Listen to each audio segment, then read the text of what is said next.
What's up, y'all? Y'all know who it is. Y'all know what it is. Your boy JP comes out with another how-to. Today we have a 2001 Ford Ranger, and I'm going to show you how to take this radio out. And this is your first time tuning into the channel, please consider subscribing, because this is what we do: car audio tutorials, radio removals, Q&As, all type of installs and fun, crazy, wacky stuff. Without further ado, this is how you take this out. This one is going to be very simple. All you need is your Ford keys. I will put links in the description on where to get these keys. They are not that expensive. But what you want to do is you want to go in here, and you hear that click, you want to hear the exact same thing over here. There we go. Now what we want to do is pull this way and out, and pull that way and out. So let's see, we kind of got that one. So we do it at the same time. Like I said, we are pulling this way, so that's going to be outward. So let's pull them outward at the same time, and that's how you do that. Literally just slide it out, undo the harness, and that's how we have that radio.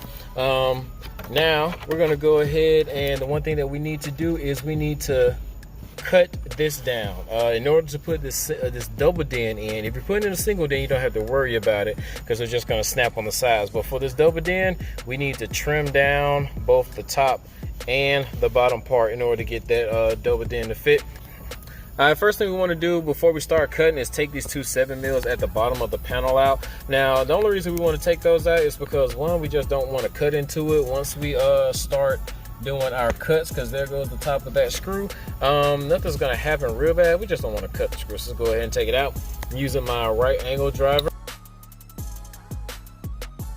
Start cutting away at that bottom trim.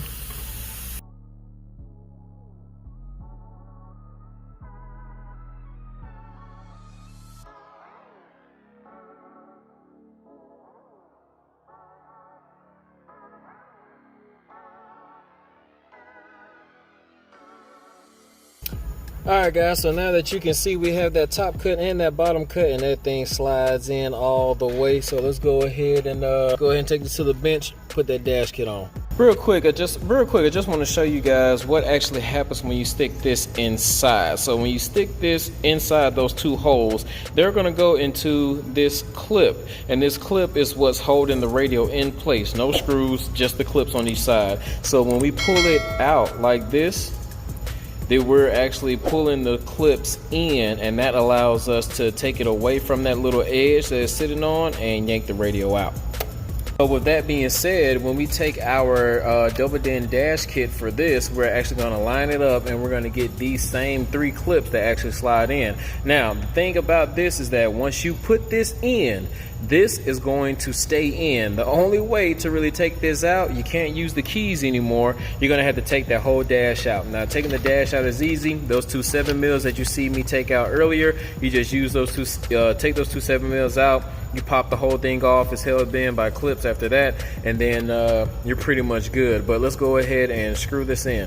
Alright y'all, so now that we have that kit installed, let's go ahead and get this thing wired up and mount it back in the car. So when you guys are using your screws for your radio, use the flatter ones. Usually your deck screws come with two types. They come with this one that's a little bit longer screw, but of course the head sometimes is a lot bigger. And then they have the flatter screw, because sometimes you'll be able to use the factory bracket, or the plastic might not be as thick and you can get to it. Since we have to go on this edge right here, we need the flatter screw, because if we use this one, it's going to be harder to try to push that thing through in order for it to snap. Have everything wired up. Now this is your first time tuning into the channel, and you're probably thinking, dude, you did not go over the wiring. I want to know how to do that part. Well, the reason I do that is because I have over 100 different radio removal and install videos for you, and I don't want to go over the wiring each and every time, because some people may already know how to do the wiring for their radios, and I don't want to waste their time as well. But what I have done is created one video that teaches you how to do the wiring just like this. I go over connections, what these wires mean,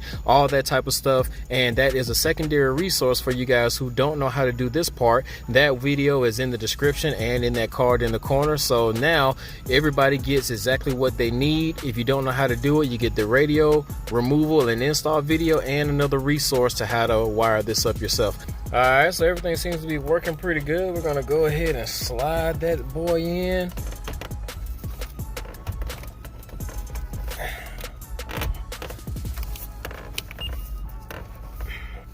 Slide it in all the way.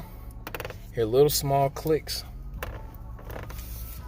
We pushed this back far enough to where we actually heard all of our snaps and got that in. Now there is a little piece at the bottom that you have to just push in order for it to stay, and that basically covers up that little bottom part that you don't, so that you won't see where we actually had to cut.